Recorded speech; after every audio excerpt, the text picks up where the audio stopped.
Yo gamers, Nature here. Today we're going to cover Hunter talents for WoW Season of Discovery for upcoming Phase 2. Before we begin, although we can assume talents will remain the same in Phase 2, we can't assume that there will not be more runes or abilities added that would affect how good certain talents are.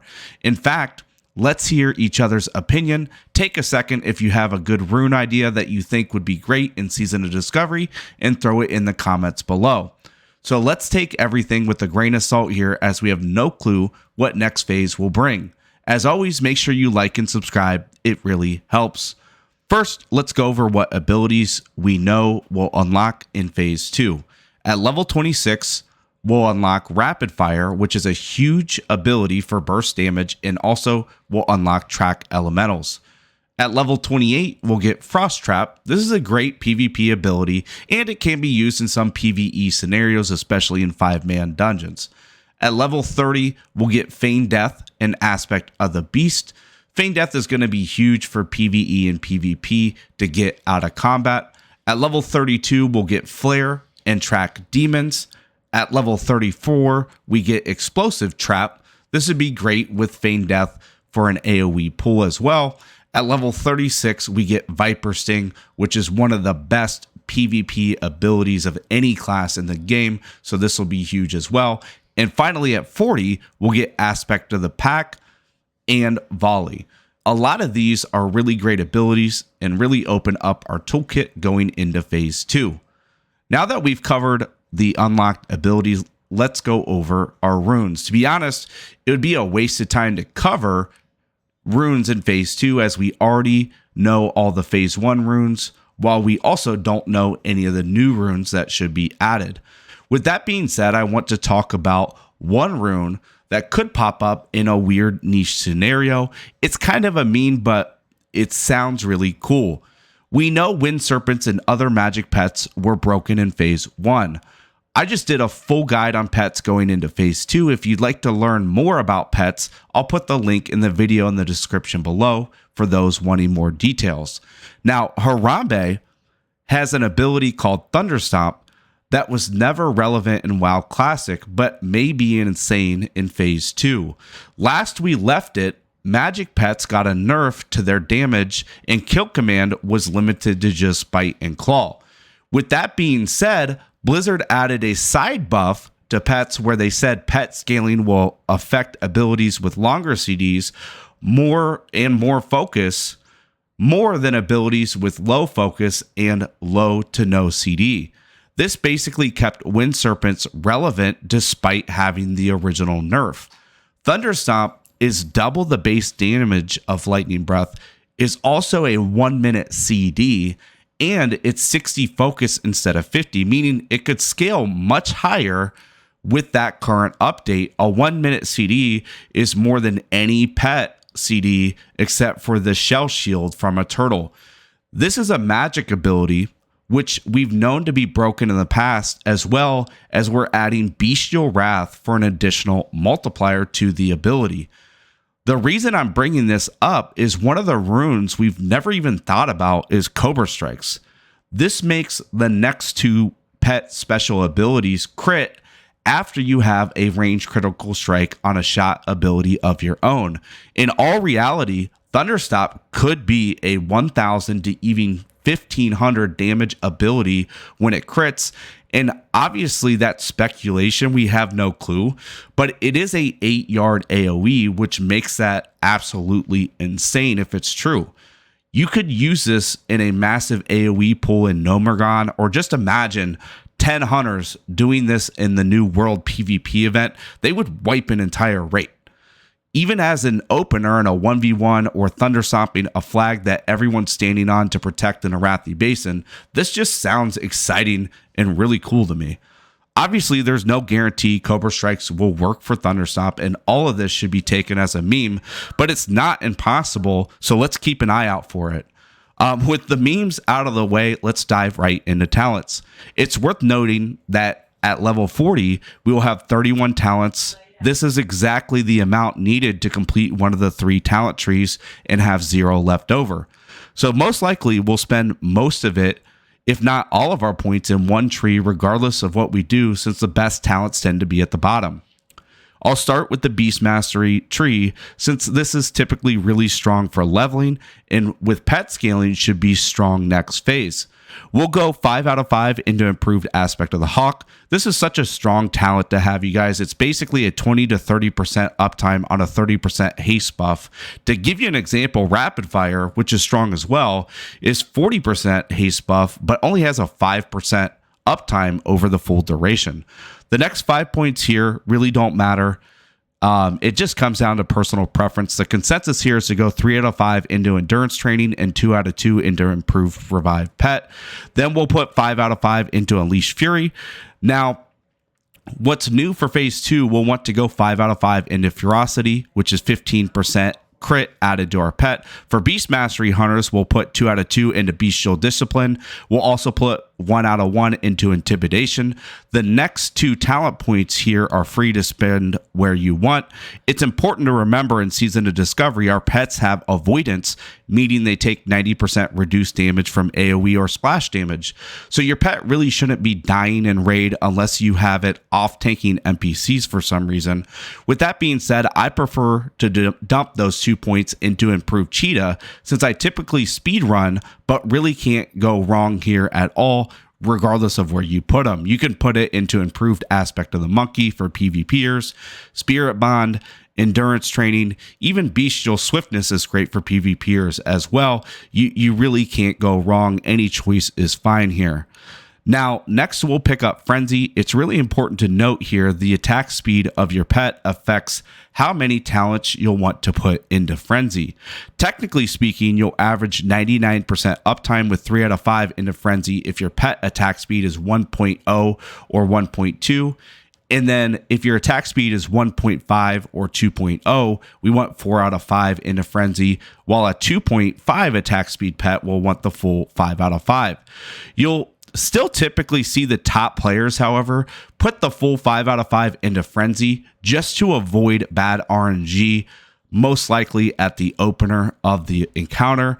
This is usually a good idea, as other talent points really wouldn't benefit you in a higher end raid to add any type of DPS. However, for PvPers or those who really don't care about min-maxing a tiny amount of DPS, you can certainly put those points elsewhere. Lastly, for Beast Mastery, we'll pick up Bestial Wrath for a huge CD that prevents CC and increases its damage output by 50% for 18 seconds. Let's switch gears and go over Marksmanship for Phase 2.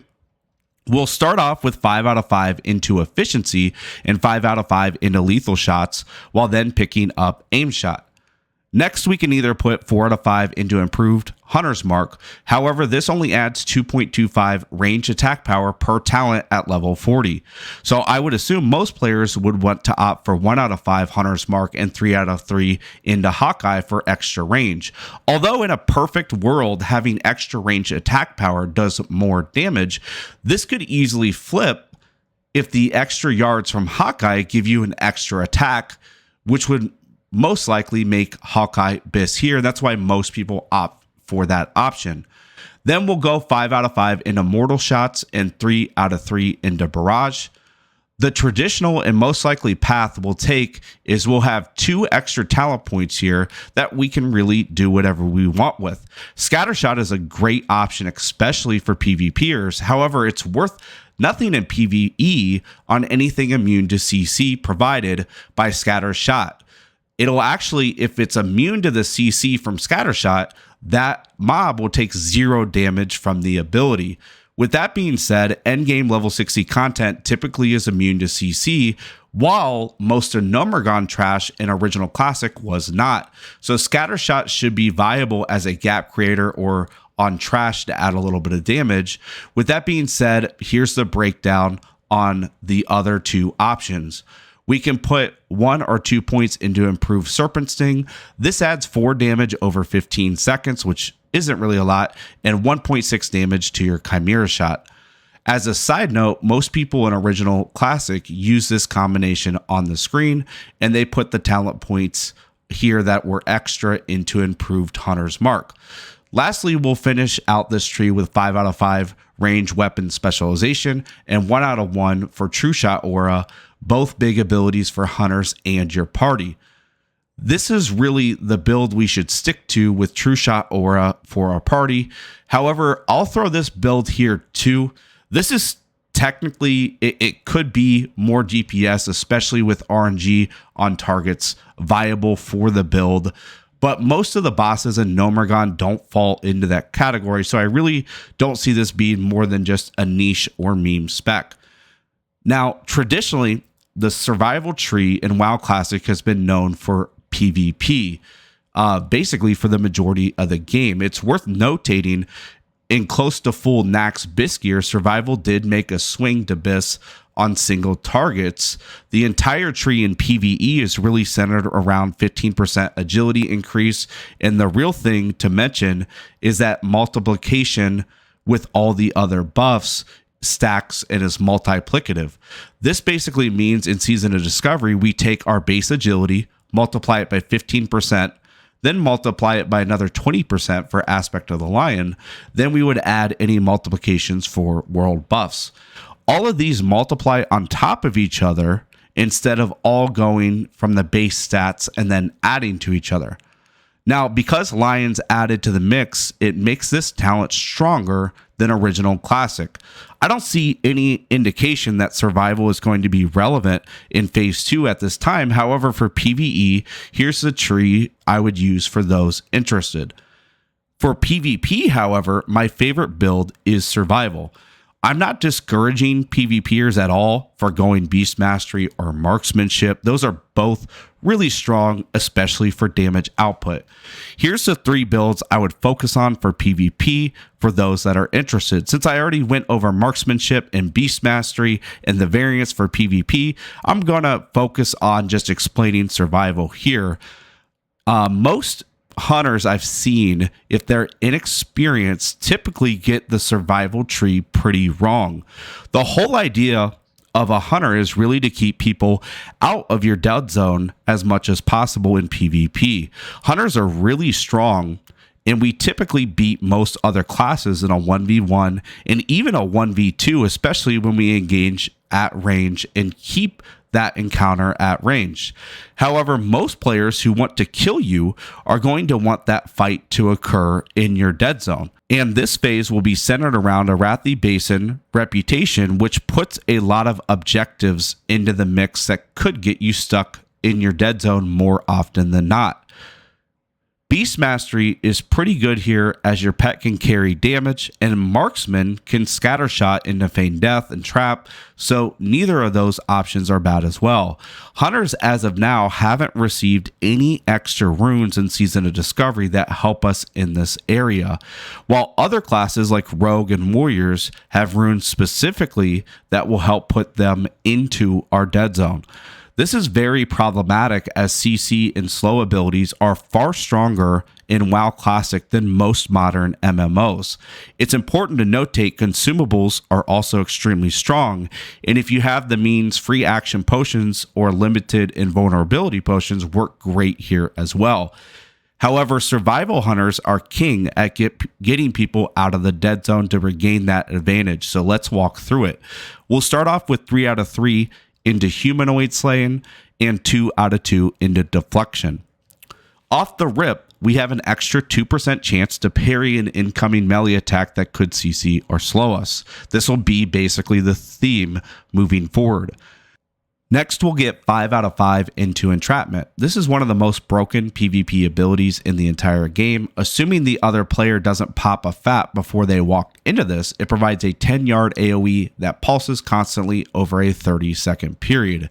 Every pulse has a 25% chance to root the enemy player and can proc repeatedly over and over again, even while they are already rooted.